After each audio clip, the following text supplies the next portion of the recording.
dragi prieteni! Acum vreau să vă arăt rețeta mea preferată de prăjitură pentru vară. Să începem! Avem nevoie de biscuiți digestivi 200 de grame care trebuie mărunțiți, ciocolată albă 200 de grame care va trebui topită, mure sau zmeură după preferință. Aici nu este un gramaj deoarece puneți cât doriți. Mai avem nevoie și de 2 pachetele de Philadelphia, adică 400 de grame. Avem nevoie de unt 100 de grame topit. Avem nevoie de frișcă de 400 de grame. Avem nevoie și de zahăr 100 de grame. Rămâneți cu noi ca să vedeți rețeta. Incorporăm untul topit peste biscuiții digestivi. Iar apoi amestecăm și ulterior vom face blatul din acesta. Am pus compoziția într-o tavă, iar acum urmează să o întindem pentru a forma blatul cel crocant.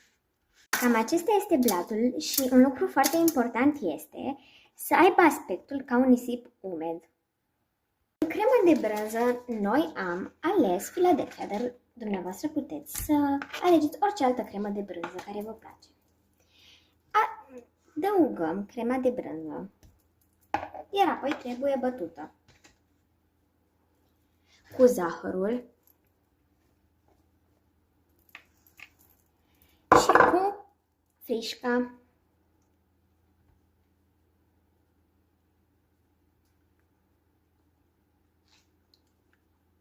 Începem să mixăm compoziția.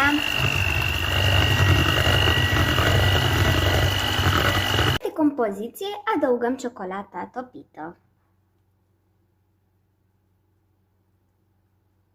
După ce am amestecat ciocolata cu restul compoziției, adăugăm murele, câte doriți dumneavoastră. Amestecăm ușor fructele, puteți folosi și mure, dar și zmeură sau alte fructe, pentru a nu le sfârma. Peste blatul pus la frigider adăugăm și crema.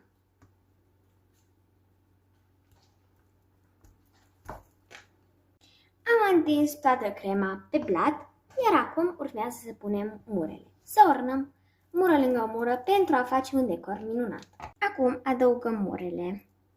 Dacă doriți le puteți și număra dacă nu aveți ce face. Iar acesta este rezultatul final, unul foarte cremos și foarte răcoros, perfect pentru vară. Iar acesta este tortul, sper să vă placă!